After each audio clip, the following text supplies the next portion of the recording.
मंडळी नमस्कार. हॅलो सह्याद्री कार्यक्रमामध्ये परत एका नव्या भागामध्ये आपलं खूप खूप स्वागत. विद्याविना मती गेली, मतीविना नीती गेली, नीतीविना गती गेली, गतीविना वित्त गेले, वित्ताविना शूद्र खचले आणि हे सगळे अनर्थ एका अविद्येने केले. मंडळी, या ओळी आहेत महात्मा ज्योतिराव फुले यांच्या. शिक्षणाचं महात्म्य किती सुंदर ओळीमध्ये त्यांनी अधोरेखित केलेलं आहे. समाजसुधारक महात्मा ज्योतिराव फुले, स्त्री शिक्षणाचे प्रणेते महात्मा ज्योतिराव फुले, लेखक, कवी, नाटककार अशी अनेक रूपं आहेत ज्या रूपांमध्ये ते आपल्याला भेटतात. आज त्यांची आठवण होण्याचं कारण असं, कारण आज आहे महात्मा ज्योतिराव फुले यांची पुण्यतिथी. आणि या पुण्यतिथीच्या निमित्ताने या बहुपेढी व्यक्तिमत्वावर आपण आज प्रकाश टाकण्याचा या कार्यक्रमाच्या निमित्ताने एक छोटासा प्रयत्न करणार आहोत. हा प्रयत्न आहे आपला फक्त, कारण महात्मा ज्योतिराव फुले ही अफाट व्यक्तिमत्व असलेली व्यक्ती होती. तर एक छोटासा प्रयत्न म्हणून आज त्यांचा हा कार्यक्रम. आणि या कार्यक्रमामध्ये त्यांच्या व्यक्तिमत्वावर प्रकाश टाकण्याकरता आपल्याकडे दोन विभूती आलेल्या आहेत. त्यांचं नाव सुरुवातीला मी तुम्हाला सांगतो आणि नंतर त्यांचा परिचय आपल्याला करून देतो. आपण स्वागत करूयात. या कार्यक्रमात आज आलेल्या आहेत श्रीमती शैल जेमिनी. शैल मॅडम नमस्कार, खूप खूप स्वागत या कार्यक्रमामध्ये. आणि मंडळी, दुसरे पाहुणे आहेत नाट्यकर्मी संजय जीवने. संजय सर, तुमचंही खूप खूप स्वागत या कार्यक्रमामध्ये. म्हणजे अगदी थोडक्यात मी तुम्हाला परिचय करून देतो सुरुवातीला शैल जेमिनी यांचा, की शैल मॅडम या पूर्वाश्रमीच्या शीला शांताराम गोपालराव पाटील आणि दी महाराष्ट्र स्टेट कोऑपरेटिव्ह बँक प्रादेशिक कचेरी नागपूर इथून त्या सेवानिवृत्त झालेल्या आहेत. आणि सामाजिक, सांस्कृतिक, साहित्यिक, शैक्षणिक अशा अनेक क्षेत्रांचा खूप सुंदर प्रवास आहे त्यांचा. आणि अनेक मानसन्मान पुरस्कार त्यांना या क्षेत्रातले मिळालेले आहेत. 50 वर्षांपासून सामाजिक क्षेत्रामध्ये विविध उपक्रमांमध्ये त्या सहभागी झाल्या आहेत. त्यांनी सक्रिय सहभाग घेतलेला आहे. महत्त्वाचं म्हणजे आकाशवाणी, दूरदर्शन, चित्रपट यामध्ये अभिनेत्री म्हणून, कलावंत म्हणून त्या वावरलेल्या आहेत. आणि महत्त्वाचं म्हणजे महाराष्ट्रभर 6000च्या वर एकपात्री प्रयोग 6 प्रकारचे करण्याचा विक्रम करणाऱ्या शैल जेमिनी, त्या फार महान व्यक्तिमत्व आज आपल्यासोबत या ठिकाणी उपस्थित आहे. आणि दुसरे जे आहेत ते आहेत श्री संजय जीवने, नाट्यकर्मी, गीतकार, लेखक, आपण त्यांना नाटककार म्हणूया. चित्रपट हे त्यांचं क्षेत्र आहे. त्यांनी संहिता खूप छान लिहिलेल्या आहेत. आणि खास करून दलित रंगभूमीला त्यांनी आपलं आयुष्य समर्पित केलेलं आहे. अशी व्यक्ती आज आपल्यासोबत आहे. आणि मग माणूस जेव्हा अशा क्षेत्रामध्ये काम करतो तेव्हा अनेक मानसन्मान त्याच्या वाट्याला येत असतात. तसे मानसन्मान संजयजींच्या वाट्याला पण आलेले आहेत. तर असे दोन दिग्गज आज आपल्यासोबत आहेत. आणि आपला विषय फार छान आहे, महात्मा ज्योतिराव फुले एक बहुआयामी व्यक्तिमत्व. तर आपण चर्चेला सुरुवात करतो आहोत. तुम्हा दोघांचंही मी परत एकदा खूप खूप स्वागत करतो. अगदी सुरुवातीला एक व्यक्ती जेव्हा अत्यंत बहुपेढी अशी असते, म्हणजे महात्मा फुलेंचं कुठलं क्षेत्र नाही ज्यामध्ये त्यांनी काम केलेलं नाही. सगळं, सामाजिक असो, राजकीय असो, शैक्षणिक असो, साहित्यिक असो, सांस्कृतिक असो, अगदी उद्योगविषयक धोरणाबद्दलही त्यांचे स्वतःचे काही असे विचार आहेत. तर अगदी सुरुवातीला इतकं बहुपेढी व्यक्तिमत्व घडण्याकरता निश्चितपणे प्रेरणा पण तितकीच दांडगी असावी लागते. तर महात्मा फुले यांची प्रेरणा काय होती? मला सुरुवातीला हे उत्तर तुम्हा दोघांकडून पण अपेक्षित आहे. मला असं वाटतं की जनसामान्य हा त्यांचा सूत्र राहिलेला काम करण्याचा आहे. तर जनसामान्य ज्या प्रश्नांशी भिडत आहे, जनसामान्य ज्या प्रश्नांना सामोरं जात आहे, तेच त्यांची मूल प्रेरणा राहिलेली आहे. पण याला तत्त्वज्ञानाची जी जोड पाहिजे होती ती त्यांना पुस्तकातून मिळाली.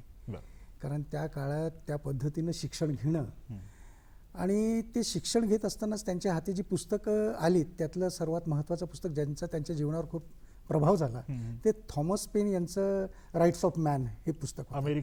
अमेरिकन लेखक होते आणि त्याचा खूप प्रभाव झाला त्यांच्यावर त्या पुस्तकाचा. आणि तो प्रभाव होण्याचंही कारणच आहे की संत तुकारामांच्या अभंगांचा खूप प्रभाव त्यांच्यावर आहे. आणि ती अभंग ज्या पद्धतीनं विद्रोह करतात समाज व्यवस्थेमध्ये आणि सामान्यांच्या न्यायाच्या संदर्भात भाषा करतात त्याचा परिणाम खूप राहिला आहे. तर ही दोन गोष्टी त्यांच्या प्रेरणा मला असं वाटतं आहेत. क्या बात आहे. शैल मॅडम, तुम्ही काय सांगाल? चिवणाबाई गोविंदराव फुल्यांचा मुलगा ज्योतिराव मिशनरी स्कूलमध्ये शिकला. आईचं प्रेम मिळालं नाही, सगुण अक्कांनी वाढवलं त्याला. आणि वर्गात पहिले येणारे होते. अत्यंत बुद्धिमान. म्हणजे मिशनरी स्कूलमध्ये गेल्यानंतर सुद्धा आजूबाजूच्या विषम परिस्थितीचं माणसांना कसं दडपून टाकण्यात येतं याचा त्यांचा खूप अभ्यास होता. आणि याचे विदारक अनुभव पण त्यांना जीवनामध्ये आलेले होते. पण एकीकडे शेती, त्यांचा फुलमाळ्याचा व्यवसाय आणि दुसरीकडे शिक्षण हे त्यांना अपेक्षित होतं. आणि ते त्यांनी आता संजयनी सांगितल्याप्रमाणे वाचन, चिंतन, मनन, अध्ययन करून एक प्रचंड धबधबा त्यांच्या कार्याचा आपण त्यांच्या जीवनपटामध्ये बघतो. बरोबर. आणि हीच त्यांची प्रेरणा होती. हीच त्यांची. पण मला आणि थोडंसं वेगळं असतं की या जगाचा व्यवहार जो आहे या व्यवहाराच्या केंद्रस्थानी फक्त सर्वसामान्य माणूस आहे अशी एक उत्तम तत्वज्ञ म्हणून त्यांची भूमिका होती. म्हणजे समाजामध्ये कोणीतरी उच्च आहे, कोणीतरी नीच आहे, किंवा कोणीतरी श्रेष्ठ आहे, कोणीतरी कनिष्ठ आहे. आणि ही विदारक परिस्थिती त्यांना फार विदीर्ण करायची अशी परिस्थिती होती. तर हे जे त्यांचं तत्वज्ञान आहे की मग शेवटी सर्वसामान्य माणूस जगाच्या केंद्रस्थानी आणि त्याचं सुख, याचं विश्लेषण कसं कराल, या तत्वाचं विश्लेषण कसं कराल?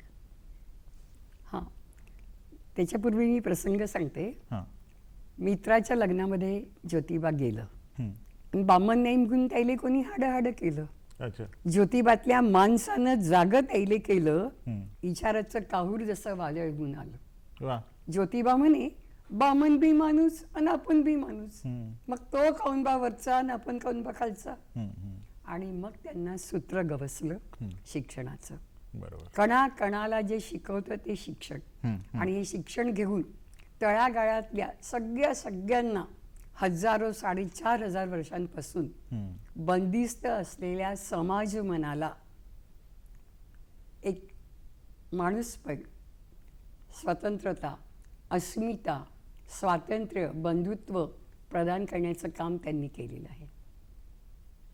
शेती आणि सर तुम्ही पण म्हणजे त्यांना माहिती होतं की ज्या समाजव्यवस्थेमध्ये ते आहेत, राहत आहेत, श्वास घेत आहेत, काम करतायत, त्याच्यामध्ये समता, स्वातंत्र्य, बंधुता ह्या तत्वांची खूप उणीव आहे. आणि या तत्वांना रुजवण्यासाठी हा त्यांनी जो सारा संघर्ष उभा केला, सारी चळवळी उभी केल्या, हा त्याचा बेस आहे सर्व. बरोबर. शेती आणि शिक्षणाबद्दल आपण बोललोच, पण वाचन, चिंतन आणि मनन याही गोष्टी महात्मा ज्योतिराव फुले यांच्या आयुष्यातल्या फार त्यांचं व्यक्तिमत्व घडवण्यामध्ये खूप मोठी भूमिका ज्यांची राहिली आहे. शेती, शिक्षण, वाचन, चिंतन आणि मनन. तर याचं विश्लेषण मला तुम्हा दोघांकडून पण परत ते अपेक्षित आहे की काय होतं नेमकं हे. मिशनरी स्कूलचे ते विद्यार्थी होते. आणि मिशनरी स्कूलमध्ये सहसा सर्वधर्म समभाव शिकवल्या जात होता. सगळ्यांनी यावं, शिक्षण घ्यावं आणि माणूस म्हणून जगावं. कारण माणूस म्हणून जगण्याचा अधिकार सगळ्यांना आहे, हे मिशनरी स्कूलचं तत्वज्ञान होतं. पण आपल्याकडे मी थोडं मागे जाते.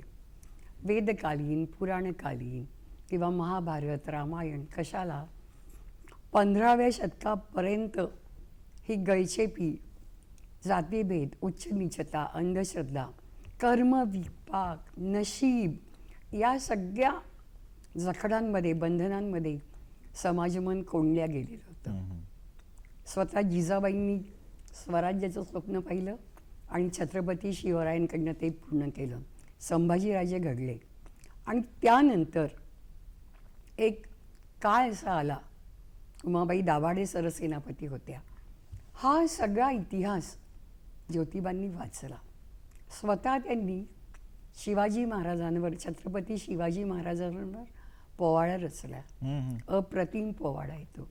आणि ज्योतिबांचं वैशिष्ट्य असं की काव्य, कथा, लघुकथा या सगळ्या माध्यमातून त्यांनी लोकांपुढे ते गेले आहेत आणि समाज प्रबोधनाचं काम केलंच आहे, पण प्रवर्तनाचंही मोठं काम त्यांनी केलं आहे. अफाट, अचाट, अद्वितीय असं त्यांचं सारं कार्य आहे. काय होतंय? जसं एक त्यांचं पुस्तक शेतकऱ्यांचा आसूड आहे, हे लिहिल्यानंतर त्यांनी म्हणजे मला जे वाटते बाबा ते मी बरोबर मांडलं आहे की नाही, की जे खरंच शेतकऱ्यांना काय वाटतं मी लिहिलं आहे, तर ते पुस्तक घेऊन त्याचं वाचन शेतात जायचे, जिथं शेतकरी काम करतायत, गरीब शेतकरी काम करतायत. मी हे तुमच्या प्रश्नाच्या बाबतीत लिहिलं आहे तर ते बरोबर आहे काय, आणि असं विचार म्हणजे लेखक या प्रक्रियेमध्ये जात नाही साधारणतः, पण त्या प्रक्रियेत जाऊन मग त्याच्या सुधारणा करणे, मग फायनल वर्कआउट करणं, हे या पद्धतीचं त्यांचं लेखनाचं सूत्र राहिलं आहे. आणि तुम्ही बघाल की त्यांची जेवढे काही पुस्तकं आहेत लिहिलेली, ते सर्व एक परिवर्तनाचा उद्देश घेऊन त्या ज्या लोकांना ते भोगावं लागते आहे, आणि पुन्हा तोच टार्गेट की कष्टकरी, शेतात राबणारा शेतकरी आणि तळागाळातला माणूस, जातीभेदानं त्याचे चटके सहन करणारा, अशा सर्व व्यथा वेदनांवर एक तात्विक मांडणी करणं त्यांच्या पुस्तकांमधून सर्व दिसते आहे. जसं ताईंनी आता पोवाड्याचा उल्लेख केला, तर आधी त्यांनी म्हणजे तो पोवाडा 55-56ला त्यांनी लिहिला, तर ती आधी समाधी शोधून काढली त्यांनी शिवाजीरायांची. तोपर्यंत शिवजयंती नाही आहे, बरं, होत नाही. ते स्वतः गेले आपल्या कार्यकर्त्यांसोबत आणि रायगडावर त्यांनी ती समाधी शोधून काढली. तेव्हा तिथं असलेले पायथ्याशी असलेले जे उच्चवर्णीय लोक आहेत ते त्यांना तिथं थांबवतात की तुम्ही कुठं जायचं, काय नाही आहे म्हणून, पण ते जातात आणि ते सर्व आपल्या कार्यकर्त्यांची शोधून काढतात. काट्या गोट्यात दुर्लक्षित असलेली शिवरायांची ती समाधी त्यांनी शोधून काढली. पहिली शिवजयंती केली, त्याची पूजा अर्चा केली, आपलं दैवत आहेत म्हटलं, आणि तो पोवाडा लिहून काढला. तो युनिक असा, खूप जबरदस्त असा पोवाडा आहे. म्हणजे आजही पोवाडा ते जे समीकरण आहे वीर रसातलं, ते त्या पोवाड्यात आपण अनुभवावं. क्या बात आहे. असं प्रॅक्टिकली लिहिणं हे त्यांच्या लिखाणाचं एक सूत्र राहिलेलं. मी अजून एक उल्लेख करू अगदी. इच्छिते त्यांच्या तृतीय रत्न या नाटकाचा. अत्यंत अप्रतिम असं नाटक आहे आणि त्यामधून स्त्री पुरुष समानतेचं बीज त्यांनी रोवलेलं आहे. पण ते नाटक कर्मधर्म संयोगाने झालं नाही आणि त्यांना इतकं नैराश्य आलं की जवळजवळ 14 वर्ष त्यांनी लेखन केलं नाही. बरं, पण थांबणार तो ज्योतिराव कसले. फुलं फुलवणार ना, मग ती शिक्षणाची असो, साहित्याची असो, बरोबर, सामाजिक क्षेत्रातली असो आणि औद्योगिक क्षेत्रातली सुद्धा असो. ताईंनी उल्लेख केला तृतीय रत्नाचा, म्हणून थोडंसं मी त्या संदर्भात सांगतो की एक 1855ला हे नाटक लिहिण्यात आलं, तृतीय रत्न, आणि ते आधुनिक मराठी रंगभूमीवरचं पहिलं नाटक आहे. म्हणजे खऱ्या अर्थानं आधुनिक मराठी रंगभूमीचे कोणी शिल्पकार असतील, जनक असतील, तर ते ज्योतिराव फुले आहेत. कारण त्याच्या 30 वर्षानंतर देवलांचं, ज्याला आपण सामाजिक नाटक म्हणतो, ज्याची संहिता उपलब्ध आहे, ते 30 वर्षानंतर 1885चं देवलांचं नाटक आहे, गोविंद बल्लाळ देवल, आणि त्याच्या 30 वर्ष आधी महात्मा फुलेंचं नाटक आहे. आपण जे मराठी रंगभूमी दिवस वगैरे जो सर्व मानतो आहे, तर सीता स्वयंवर वगैरे हे लेखक स्वतःच म्हणतात की ते कठपुतळ्यांचा खेळ जे करायचे त्याचंच ते अवतरण आहे, त्याची लिखित संहिता नाही आहे. पण ज्योतिबा फुलेंच्या तृतीय रत्नाची संहिता अवेलेबल आहे, त्यांनी प्रयोग केले, त्याचे दाखले अवेलेबल आहेत, ते आज सर्व पुराव्यानिशी आहे. तर मला असं वाटतं या निमित्तानं आज आपण बोलतो तर मराठी रंगभूमीचे, आधुनिक मराठी रंगभूमीचे जनक, ज्यांनी सामाजिक नाटकाचीच पहिल्यांदा संहिता मांडली, ती आपण सर्वांनी स्वीकारायला पाहिजे आणि तो दिवस आपण साजरा करायला पाहिजे. क्या बात आहे. आणि त्या नाटकापासून एक वेगळी परंपरा निर्माण झाली असती. त्या नाटकांनी समाजाला खालच्या तळागाळ्यांच्या लोकांकडे कसं पाहायचं, घरातल्या बाईकडे कसं सन्मानाने पाहायचं, तिचं अस्तित्व, अस्मिता कशी जपायची याचं सुंदर शिकवण क्या दिली बात आहे. आहे. आपण त्या विषयाकडे येणारच आहोत, पण तत्पूर्वी एक छोटीशी विश्रांती घ्यायची वेळ आता आलेली आहे. तर मंडळी, आपण बघता आहात कार्यक्रम हॅलो सह्याद्री आणि फार सुंदर विषय आहे आणि फार छान रंगलेला आहे. तर कुठेही जाऊ नका, बघत राहा कार्यक्रम हॅलो सह्याद्री. आम्ही थोड्याच वेळात परत येतो आहोत. नमस्कार मंडळी, हॅलो सह्याद्री कार्यक्रमात आपण चर्चा करतो आहोत महात्मा ज्योतिराव फुले एक बहुआयामी व्यक्तिमत्व या विषयावर. आणि आपल्यासोबत आहेत शैल जेमिनी आणि संजय जीवने सर. आपण चर्चा करत होतो महात्मा ज्योतिबा फुलेंच्या तृतीय रत्नाबद्दल. परत आपण त्याकडे येणार आहोतच त्या विषयाकडे. पण असं म्हणतात ना की प्रत्येक चांगल्या गोष्टीची सुरुवात आपल्या घरातून झाली पाहिजे. हे तत्व महात्मा ज्योतिराव फुलेंनी इतकं सुंदर अवलंबलं की सावित्रीबाईंना लग्न करून घरात आणल्यानंतर 13व्या वर्षी त्यांच्या आयुष्यात त्या आल्या. हा एक संदर्भ आहे. त्यांना पण शिक्षण घ्यायला लावलं. फातिमा त्यांना शिक्षण घ्यायला लावलं. तर हा इतिहास मला शैल मॅडम तुमच्याकडून जाणून घ्यायचा आहे की काय आहे हे नेमकं. काय आहे, ज्योतिबा फुल्यांनी, ज्योतिरावांनी सर्व धर्म समभावाच्या सगळ्या लोकांना एकत्र केलं. ज्योतिबांच्या बरोबरीनं सदाशिवपंत गोवंडे, थत्ते, भिडे, उस्मान शेख, लहुजी उस्ताद साळवे आणि पुढे त्यांचा जीव घ्यायला आलेला रामोशी सुद्धा त्यांचा सातकरी झालेला आहे. तो पण एक फार सुंदर किस्सा आहे. मला तो पण तुमच्याकडून ऐकायचा आहे खरं तर. तर एक दिवस सावित्रीबाई शिदोरी घेऊन मयात जातात. शिदोरी आंब्याच्या झाडाखाली ठेवतात. शेठजी मयात काम करून सुद्धा ज्योतिराव सतत ग्रंथांमध्ये दंग असतात. सावित्रीबाई त्यांच्यासमोर जातात आणि म्हणतात, त्या ज्योतिरावांना शेठजी म्हणायच्या. बरोबर. त्या म्हणतात, शेठजी मला शिकवाल. सावित्रीच्या या विचारण्यावर ज्योतिबा एकदम त्यांच्याकडे पाहतात आणि झटकन उठून जमिनीची पाटी आणि आंब्याच्या झाडाची डहाळी करून लिहितात, अ अहिल्याचा, ब बळीराजाचा, क कबीराचा आणि छ छत्रपती शिवाजी महाराजांचा. क्या बात आहे. मग सावित्रीबाईंना म्हणतात, गिरव. सावित्रीबाई अगदी कसं करायचं, या हाताने गंज उचलला चुलीवरून आणि लिखाण. ज्योतिबा सहजीवनाचे इतके म्हणजे पाईक होते की त्यांनी सावित्रीबाईंचा हात हातात घेऊन त्यांना घोटायला लावलं आणि सावित्रीबाई शिकल्या. आणि मग त्यांनी ठरवलं की कुटुंब कोण चालवतं, पुरुष. अर्थार्जन तो करून आणतो. बरोबर. पण मुलं कुणाजवळ मोठी होतात, आईजवळ.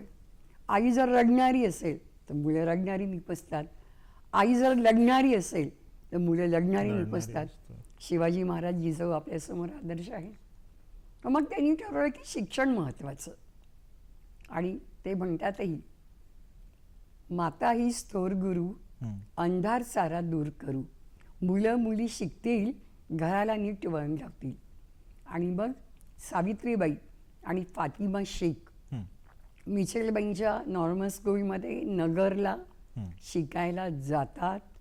तिथे त्या शिकतात, ट्रेंड शिक्षिका म्हणून उत्तीर्ण होतात आणि पुन्हा पुण्याला येतात. वा, काय सुंदर इतिहास आहे.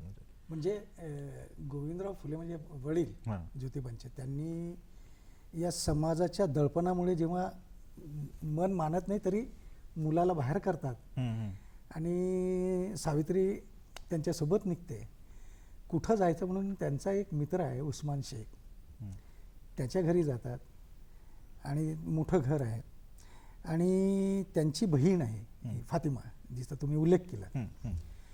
आणि त्या काळामध्ये बघा, हिंदू स्त्रियांना, इव्हन ब्राह्मण स्त्रियांना शिक्षणाचा अधिकार नाही, पण मुस्लिम स्त्रियांना आहे. मुळात स्त्रियांनाच अधिकार नव्हता, पण मुस्लिम स्त्रियांना आहे. अच्छा.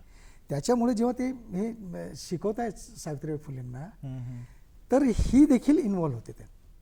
फातिमा ती सोबत शिकते. तिचं शिक्षणाचं हे सर्व आवड बघून मग ताईने सांगितल्याप्रमाणे मिचेल बाईंकडे पुढच्या शिक्षणासाठी अहमदनगरला फेरार मॅडमकडे, आणि तिथं पुढचं शिक्षण ट्रेंड शिक्षिका घेऊन सर्टिफिकेट घेऊन ते परत येतात ते यशस्वी करून. म्हणजे हा जो आहे, म्हणून जेव्हा उस्मान शेखच्या घरातच पहिली लायब्ररी तयार केली महात्मा फुले. अगदी बरोबर. पहिली जी लायब्ररी आहे ती त्यांच्या घरी म्हणजे फातिमाच्या घरात तयार झालेली आहे ती लायब्ररी. क्या बात आहे. आणि कसं चर्चा मसलत करून वेगवेगळे विषय त्यांच्या चर्चेमध्ये असायचे. आणि त्या चर्चा, मतमतांतरं, मतभेद हे सारं झाल्यानंतर 1 जानेवारी 1848 रोजी पुण्यामध्ये भिडेंच्या वाड्यात मुलींसाठी पहिली शाळा निघाली. हा भारताच्या इतिहासात, शैक्षणिक इतिहासात, साहित्यिक सामाजिक इतिहासात फार मोठा दिवस आहे. बरोबर. आणि भिडेंनी त्यांच्या वाड्यामध्ये ही शाळा सुरू करून दिली. सर, स्वातंत्र्य, समता आणि बंधुत्व या 3 शब्दांचा मगाशी तुम्ही उल्लेख केलात. काही माणसं एकत्र येतात, एक समाज तयार होतो. आणि हा समाज आदर्श कसा असावा, तर त्यामध्ये स्वातंत्र्य असावं, समता असावी, बंधुत्व असावं. या तिन्ही गोष्टी महात्मा फुलेंना अपेक्षित होत्या.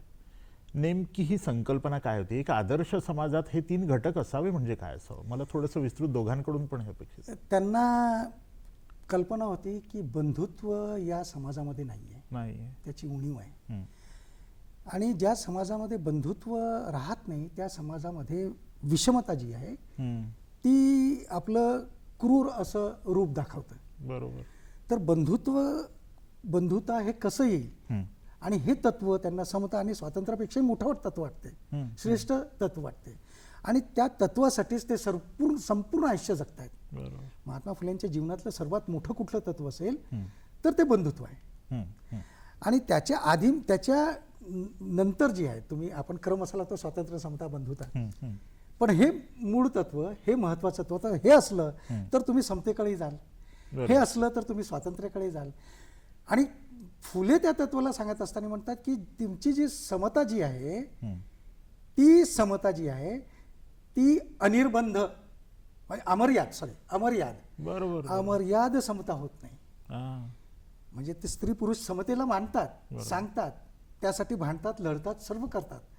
पण ती अमर्याद समतेलाही तोलून सावरून धरणारे कुठलं तत्व असेल तर ते बंधुत्व आहे म्हणतात. पुन्हा दुसरीकडे ते म्हणतायत की जी स्वातंत्र्य जे आहे ते सर्वांना स्वातंत्र्य त्यांना हवं आहे.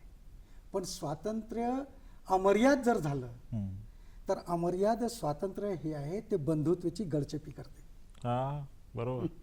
म्हणून ते अमर्याद स्वातंत्र्यावरही नियंत्रण ठेवण्यासाठी बंधुतेलाच पुढे म्हणतात. म्हणून मी सुरुवातीला म्हटलं की ते बंधुत्व या तत्वावर खूप त्यांच्या निष्ठा आहे. आणि म्हणून त्या निष्ठेनंच ते सबंध समाजात वावरताना दिसतात. त्यांचं सर्व लिखाण, त्यांच्या सर्व चळवळी. मला त्यांच्या साहित्याचा अभ्यास करताना, साहित्य कृतीचं किंवा जीवनाकडे बघताना त्यांनी संपूर्ण समाजाला एक परिवार मानलंय. त्याच्यामध्ये जातीभेद नाही, उच्च नीच नाही, कर्मविपाक, अंधश्रद्धा नाही. आणि त्यांनी या सगळ्यांवर जोरदार घणाघाती वार केले, प्रहार केले. आणि हे वार अत्यंत महत्त्वाचे आहेत. त्या काळात सावकारांच्या पाशामध्ये हजारो वर्ष शेतकरी दबून जात होता. म्हणजे पिढ्या कर्जामध्ये तो कर्जबाजारी होत होता. या सगळ्यासाठी काय महत्त्वाचं आहे तर शिक्षण. आणि मग मुलींसाठी शाळा, मुलींसाठी शाळा, प्राथमिक शिक्षण, शेतकऱ्यांसाठी शाळा, प्रौढांसाठी शाळा, बालहत्या प्रतिबंधक गृहाची शाळा. एकदा ज्योतिबा फुले यांना आणि सावित्रीबाईंना मूल नसलं. सावित्रीबाई त्यांना म्हणतात, शेठजी आपल्याला मुलबाळ नाही, तुम्ही दुसरं लगीन करा. काय म्हणतात ज्योतिराव? दुसरं लग्न करणार नाही, गोर गरिबांची मुलं तीच आपली मुलं. आणि रागे रागे घरातून बाहेर पडतात. रात्र उलटून गेली आहे. सावित्रीबाई वाट पाहतात. येतात तो पाठीमागे त्यांच्या मागोमाग एक विधवा गरोदर मुलगी असते. सावित्रीबाई म्हणतात, शेठजी ही कोण? काय म्हणतात शेठजी? त्या काळच्या समाजाचं आणि स्त्री जीवनाचं अत्यंत विदारक असं ते स्वरूप आहे. शेठजी म्हणतात, ही काशी विधवा आहे, घरातल्या पुरुषांच्या पापी वासनेला बळी पडल्यामुळे हिला दिवस गेले, ही जीव द्यायला चालली होती. मी हिला वाचवलंय. काशी आजपासून आपली मुलगी आणि या अत्यंत तत्वचिंतक अशा नवऱ्याची तितकीच समर्थ अशी साथीदार आहे बात. सावित्रीबाई. क्या बात. काशीला जवळ घेतात आणि म्हणतात आजपासून तू आमची मुलगी. आणि तिचाच मुलगा यशवंत यांचा दत्तक मुलगा. क्या बात आहे. केवढं धारिष्ट्य. समानतेचं हे केवढं मोठं उदाहरण आहे. आणि मला असं वाटतं परत एकदा छोटीशी विश्रांती घेण्याची वेळ आपली आलेली आहे. तर आपण आणि फार सुंदर म्हणजे हा जो किस्सा आहे हा खरंच प्रत्येकाने आमच्या प्रेक्षक हा तुम्ही ऐकावा की काय माणसं कशी जगली, कशी जगतात आणि कसं आयुष्याचं तत्त्वज्ञान तयार होतं. आपण एक छोटीशी विश्रांती घेऊया आणि परत भेटतो आहोत या छोट्याशा विश्रांतीनंतर. मंडळी, हॅलो सह्याद्री कार्यक्रमात परत एकदा आपलं स्वागत. बहुआयामी व्यक्तिमत्व महात्मा ज्योतिराव फुले या विषयावर आपण चर्चा करत आहोत. शैल मॅडमनी फार सुंदर प्रसंग आपण विश्रांतीला जाण्यापूर्वी सांगितला आणि तुम्ही त्याच्यावर काहीतरी जोडणार होतात. तर म्हणजे त्या हिंमत बघा, माणसाला किती मोठं सामाजिक काम करत असताना एवढी डेअरिंग आजही कोणी करणार नाही. ते तेव्हा म्हणतात की मी उद्यापासून आपल्या घरावर एक पाटी लावणार आहे आणि हे सर्व जत्रेच्या ठिकाणी लावणार आहे. कारण ह्या ज्या अशा महिला आहेत ते जत्रेच्या ठिकाणी जाऊन आत्महत्या करायचे, ज्यांचं चुकून जे गर्भार राहिलेले आहे. तर महात्मा फुलेंनी त्या काळात आपल्या घरावर पाटी लिहिली की काळं पाणी टाळण्याचा उपाय. बरं. ज्या स्त्रियांचे चुकून पाऊल वाकडे पडले असतील आणि गर्भार राहिले असतील त्या स्त्रियांनी ज्योतिराव गोविंदराव फुले यांच्या घरी येऊन बाळंत होऊन जावं. क्या बात आहे. बाळंतिणीचे नाव गुप्त ठेवण्यात येईल. बरं. अशी पाटी, असे फलकं लावणं त्या काळात हे म्हणजे तुम्ही बघा. हे समाज प्रबोधनाचं किती मोठं उदाहरण आहे. म्हणजे मी खरं तर त्या विषयाकडे येणारच आहे. सामाजिक परिवर्तन आणि समाज प्रबोधन हा आत्मा आहे महात्मा ज्योतिराव फुल्यांच्या लेखनाचा. अगदी. तर याच्याबद्दल काय सांगाल? त्यांच्या सबंध लेखनाचा तुम्ही म्हटल्याप्रमाणे परिवर्तन हा मूळ सूत्र आहे. प्रबोधन आहेच आहे, पण प्रबोधन हा फक्त कोरडं सोडलेलं नाही त्यांनी. बरोबर. त्या प्रबोधनाला त्यांनी परिवर्तनाची साथ दिली. बरोबर. कारण परिवर्तन नसेल, कोरडं परिवर्तन हे असेल तर त्याचे फळं तुम्हाला मिळत नाही. आणि म्हणून आपण बघतो की ते शेतकऱ्यांचा आसूड असो की गुलामगिरी असो, त्यांची जेवढी शेवटच्या त्यांचा ग्रंथ जो आहे सार्वजनिक सत्यधर्म, तो तर अर्धाच लिहून झाला आणि ते तर त्यांच्या सत्यशोधक समाजाचं बायबल आहे. हो. ती सर्व तत्वज्ञान त्याच्यात मांडलेलं आहे. त्याची आचारसंहिता आहे ते पुस्तक. पण ते लिहून झाल्यानंतरच त्यांना अर्धांगवायूचा जो झटका झाला, लकवा मारला गेला. तर त्यांनी उजव्या हाताचा त्यांचा निकामी झाला असताना डाव्या हातानं तो ग्रंथ कंप्लीट केला. जिद्द बघा की नाही, मला हे परिवर्तन घडवून आणायचं आहे. आणि आता ज्या पद्धतीने ते त्यांच्या सर्व सत्यशोधक समाजाकडे बघतायत, तर त्याच्यासाठी आचारसंहिता द्यावी लागेल याची गरज त्यांना. कारण नंतर बघतो आपण महात्मा फुले गेल्यानंतर जी काही सत्यशोधक समाजाची जी पिछेहाट झाली, याची जाणीव म्हणजे एखाद्या बोधिसत्वाला ज्या पद्धतीने जाणीव असावी तशी जाणीव आहे त्यांना. आणि म्हणून ते सर्व लिहितात.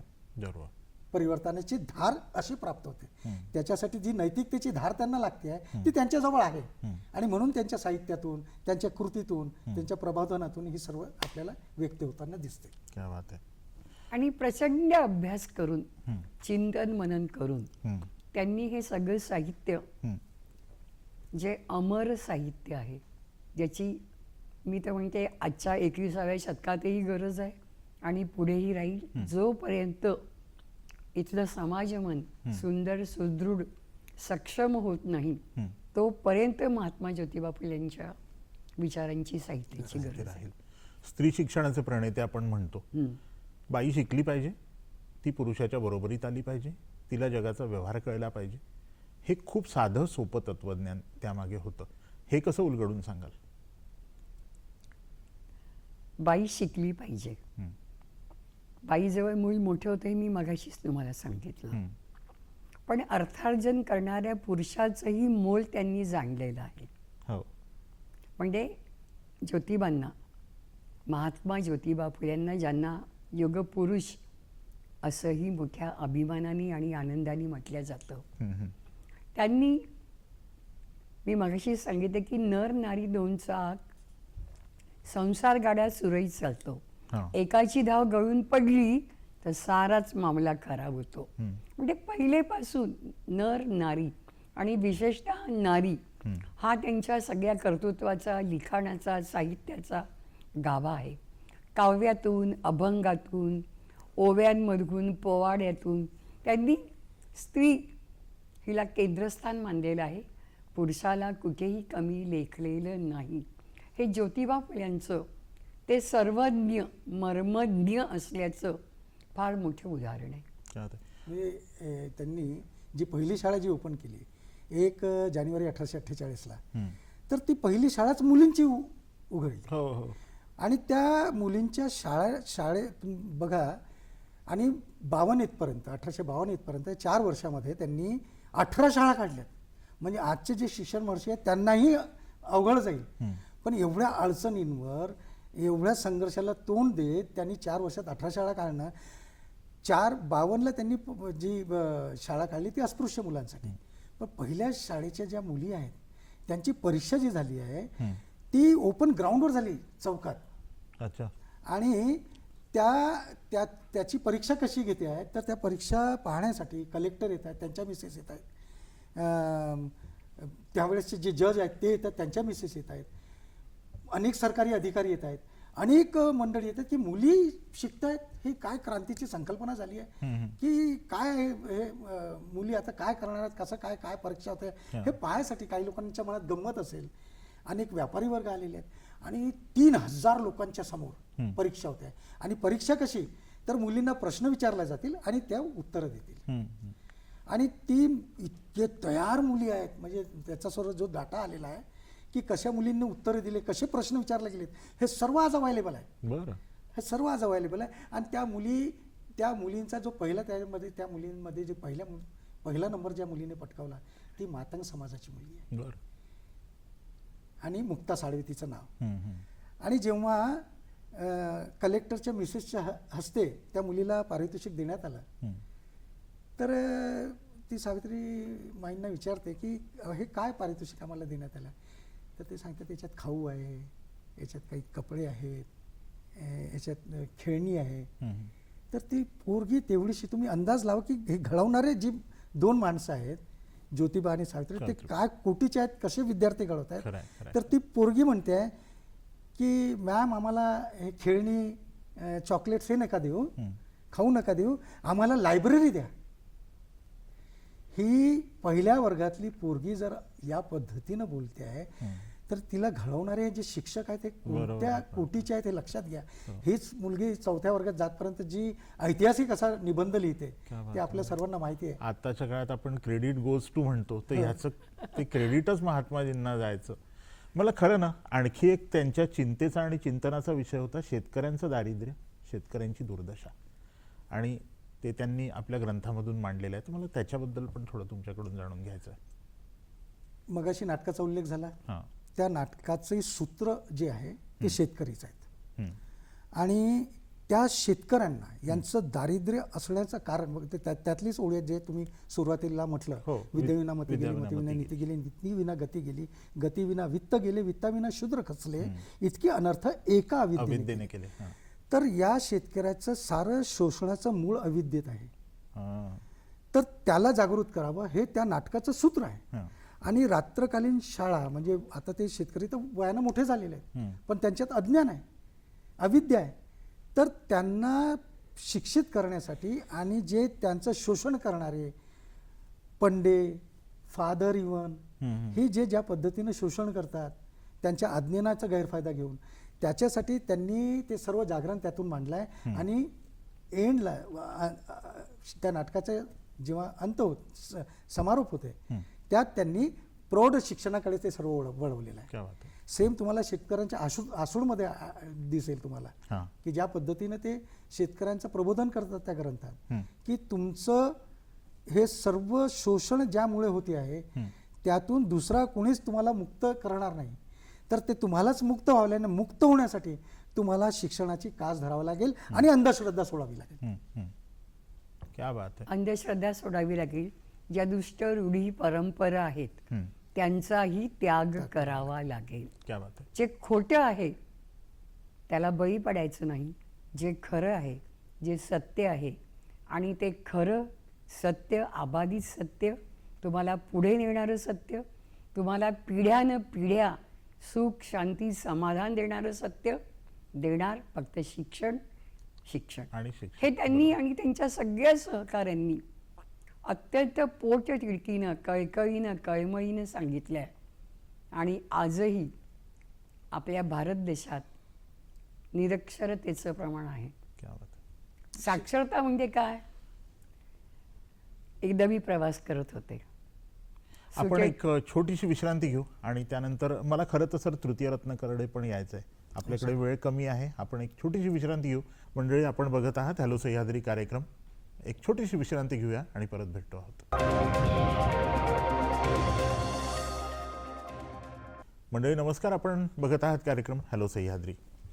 संजय सर, मघाशी रामोशींबद्दलचा एक प्रसंग तुम्ही सांगणार होतात, तो सांगता सांगता तुम्ही राहिलात. मला वाटतं तो सांगा आणि मग आपण परत एकदा शेतकऱ्यांच्या समस्यांची मांडणी महात्मा ज्योतिराव फुले कसं करायचं, तर मला वाटतं हे जोडून जरी सांगितलं तुम्ही तरी चालेल.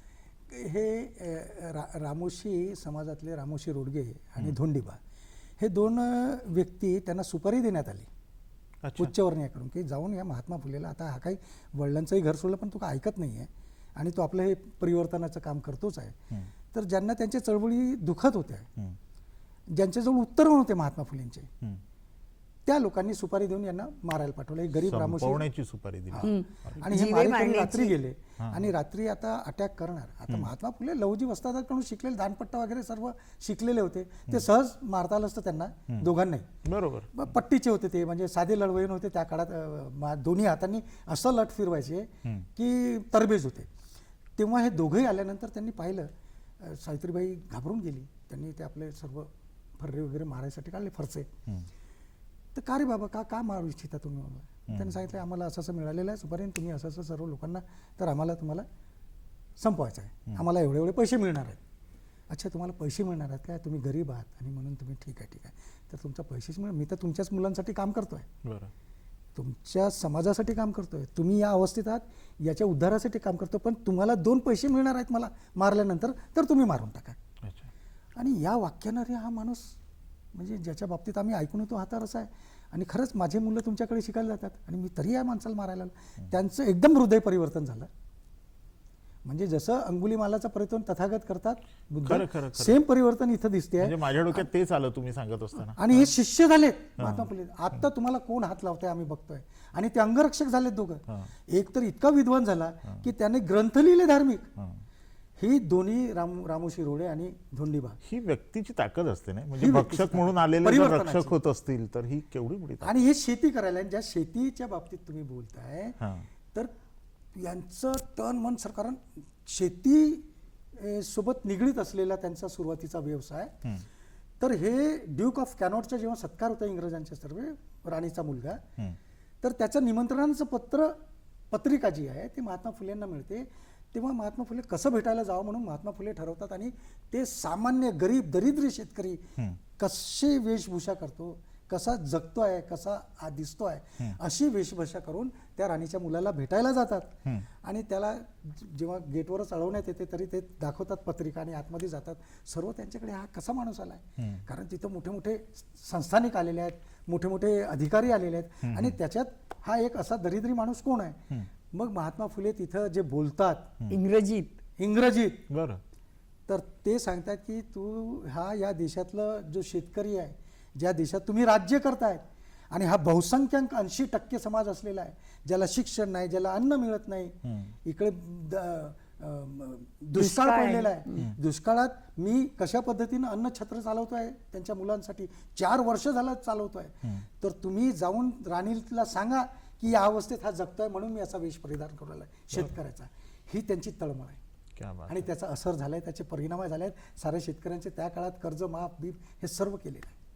खरं तर मग आपण थॉमस पेन त्यांचा उल्लेख केला, पण मला असं वाटतं महात्मा ज्योतिराव फुलेंची आदर्श म्हणजे छत्रपती शिवाजी महाराज, इकडे लहुजी साळवे, अगदी कबीरांचे दोहे पण त्यांना मुखपाठ होते. मुखपाठ होते. म्हणजे एक व्यक्ती किती प्रकारचे छंद जोपासते आणि त्यातून मग समाजाला आपल्याला काय देते.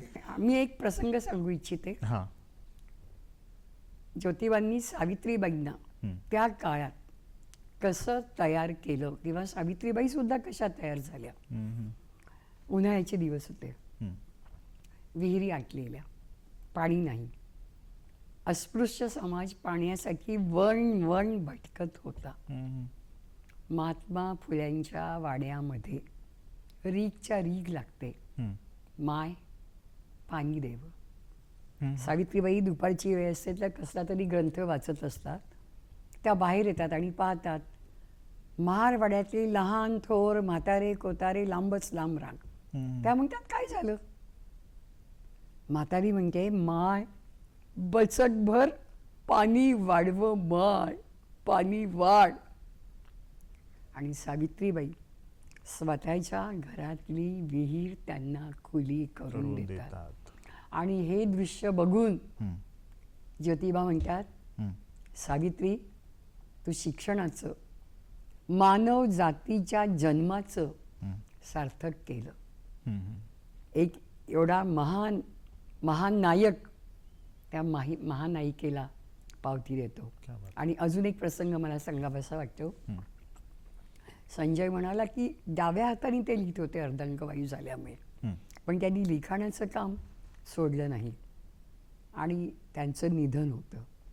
आता निधन झाल्यानंतर अंत्यविधी कुणी करायचा म्हणून नातलगांमध्ये बांधणं. सावित्रीबाईंनी जे धारिष्ट्य दाखवलेलं आहे आणि बंधुत्व समता स्वातंत्र्याची जी पेरणी ज्योतिबांनी केलेली आहे त्याचं सुंदर प्रतीक आहे हे. की त्या यशवंताला जवळ घेतात आणि सावित्रीबाई स्वतः आक्त्य धरून अंत्ययात्रेला जातात. क्या बात आहे. ते काय म्हणावं, काय बोलावं, किती त्यांचं अनुकरण करावं. आपण परत एकदा एक छोटीशी विश्रांती घेऊयात आणि त्यानंतर आपण परत समारोपाकडे येतोय या मुलाखतीच्या. तर मंडळी आपण बघताय कार्यक्रम हॅलो सह्याद्री.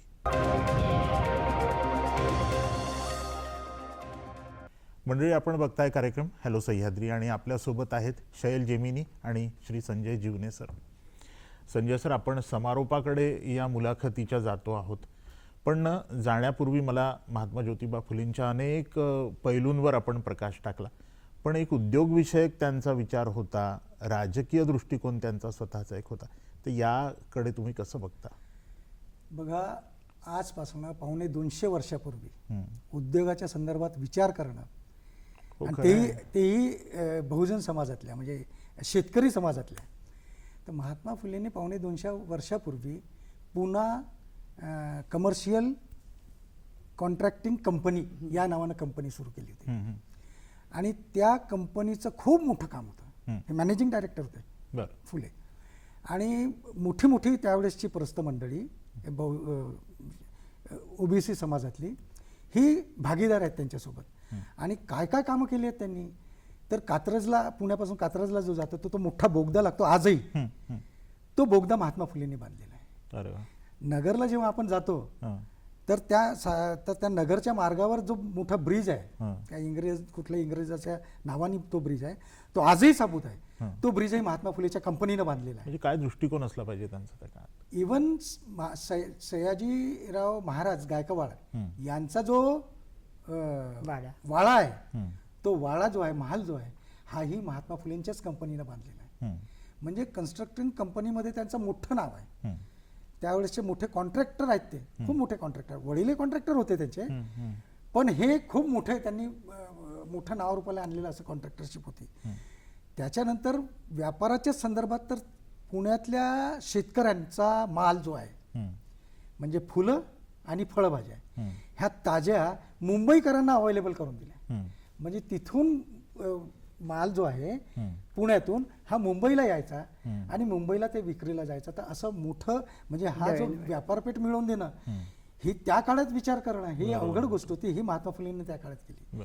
दुसरी गोष्ट, शिक्षणाच्या संदर्भातल्या ज्या लायब्ररीज आहेत त्या लायब्ररीजमध्ये पुन्हा हॉस्टेल्स आहेत, छात्रावास आहेत, हे सर्व जे आहेत हे उभे करून त्याच्यातून रोजगार क्रिएट करणे, त्या त्या समाजातल्या गरीब लोकांना ते असंख्य प्रमाणात, मोठ्या प्रमाणात त्यांच्या जेवणाच्या खानावळी तयार करणे, हे सर्व एक व्यवसायाशी जोडून त्यांनी ते काम केलेलं आहे. उद्योग कसा उभा करता येईल? उद्योग आता एक तर फारच जबरदस्त उद्योग आहे, जे तुम्ही सोन्याचे दागिने वगैरे पाहता. एक अमेरिकन कंपनी आहे, तिला भारतात जेव्हा काम करायचं होतं, विशेषतः मुंबईमध्ये, तर त्याच्या जे आकार देणाऱ्या ज्या मुशी असतात, त्या मुशी घडवण्याचं काम जे आहे ते महात्मा फुलेच्या कंपनीला मिळालं आहे. क्या बात आहे. आणि महात्मा फुले त्यावेळेला ते सर्व काम करतायत. आणि त्यांचं शाखा जी आहे त्या अमेरिकन कंपनीची, ती महात्मा फुले चालवत आहेत ते मुशी घडवण्याचं काम. क्या बात. तर असा उद्योगाच्या संदर्भातला त्यांचा राजकीय दृष्टिकोनाबद्दल? राजकीय दृष्टीत मला लागतं ते पहिल्यांदा कमिशनर त्यांना नेमण्यात आलं पुणे महापालिकेचे. त्यांच्या सर्व पॉलिटिकल आयडिओलॉजी जी होती ते समता, स्वातंत्र्य, बंधुत्व या तत्वावर, त्रयींवर आधारित होती.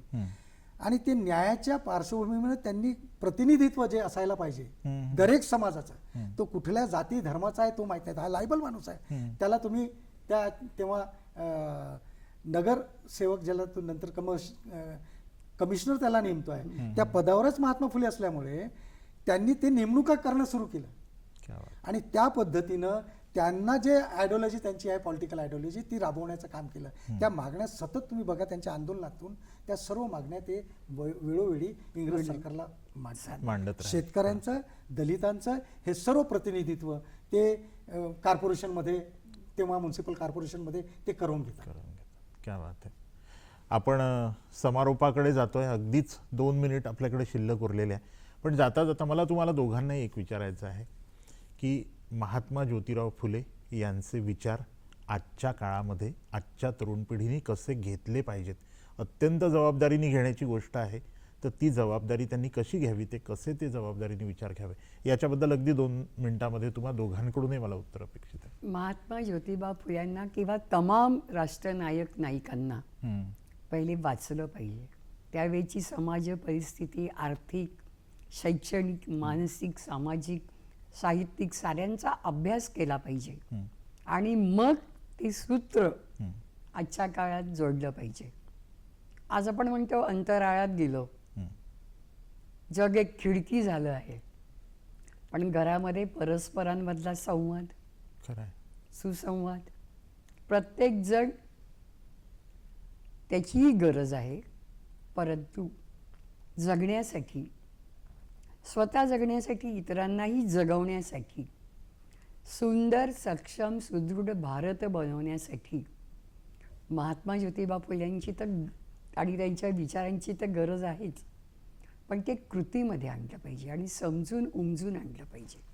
वाक्य म्हणून नाही, तो एक वसा आहे, ते एक व्रत आहे, ते अंगीकारलं पाहिजे, ही माझी अपेक्षा आहे. सर, तुम्ही काय सांगाल? महात्मा ज्योतिराव फुले ताईंनी सांगितल्याप्रमाणेच की तो जो विचार आहे तो जिवंतच आहे. त्याला मृत्वत मानणारे किंवा करणारे लोकही तसेच जिवंत आहेत. तेव्हा जे खरंच त्यांचे शिपाई आहेत, त्यांचे कार्यकर्ते आहेत, त्यांच्यावर प्रेम करणारे, त्यांच्यावर निष्ठा ठेवणारे जी मंडळी आहेत, त्यांनी पुन्हा एकदा महात्मा फुलेंच्या चळवळींना आजच्या पातळीवर, आजच्या प्रश्नांमध्ये ते कसं तरुण पिढीला जाणवेल, त्यांच्यासाठीचा तो विचार आहे. तेव्हाच्याही पिढीला जो गरज होती, आजच्याही पिढीला त्यांच्या विचारांची गरज आहे. तर त्यांची सारी पुस्तकं जी आहे ती कशा पद्धतीने त्या तरुण पिढीपर्यंत जातील, त्या तरुण पिढींना महात्मा फुले कसे त्यांच्या जवळ करता येतील, अशा पद्धतीचे प्रॅक्टिकल प्रोग्राम्स राबवण्याची गरज आजच्या तमाम बहुजन चळवळीसाठी हे आव्हान आहे. त्यांनी ते स्वीकारावं आणि महात्मा फुलेला पुन्हा एकदा आपल्या मनामध्ये जिवंत ठेवावं, त्यांच्या कृतीत, आपल्या कामामध्ये त्यांना जिवंत ठेवावं. क्या बात आहे. मंडळी, माणसं कशी जगली, त्यांनी संघर्ष कसा केला, त्यातून ते मोठे कसे झाले आणि येणाऱ्या पिढ्यांकरता त्यांनी काय विचार ठेवले, हे खरंच खूप महत्त्वाचं असतं. एक कवी असं म्हणतो की माणसे गेली तरीही सावल्या उरतात मागे. महात्मा ज्योतिराव फुले आज आपल्यात नाहीत, पण ते त्यांच्या विचारांच्या रूपानं, त्यांच्या कर्तृत्वाच्या रूपानं आपल्यामध्ये आहेत. आणि त्यांचे विचार आता पुढे घेऊन जाणं आणि त्यांच्या विचारांवर चालणं हे तरुण पिढी म्हणून आता आपलं कर्तव्य आहे. हाच जाता जाता या कार्यक्रमाचा संदेश आहे. आणि आजच्या कार्यक्रमाचे जे पाहुणे आहेत, शैल मॅडम, खूप खूप धन्यवाद.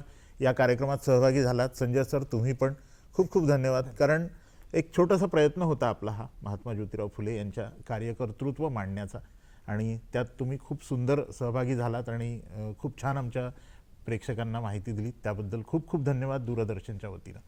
आम्ही नमस्कार, आभारी आहोत.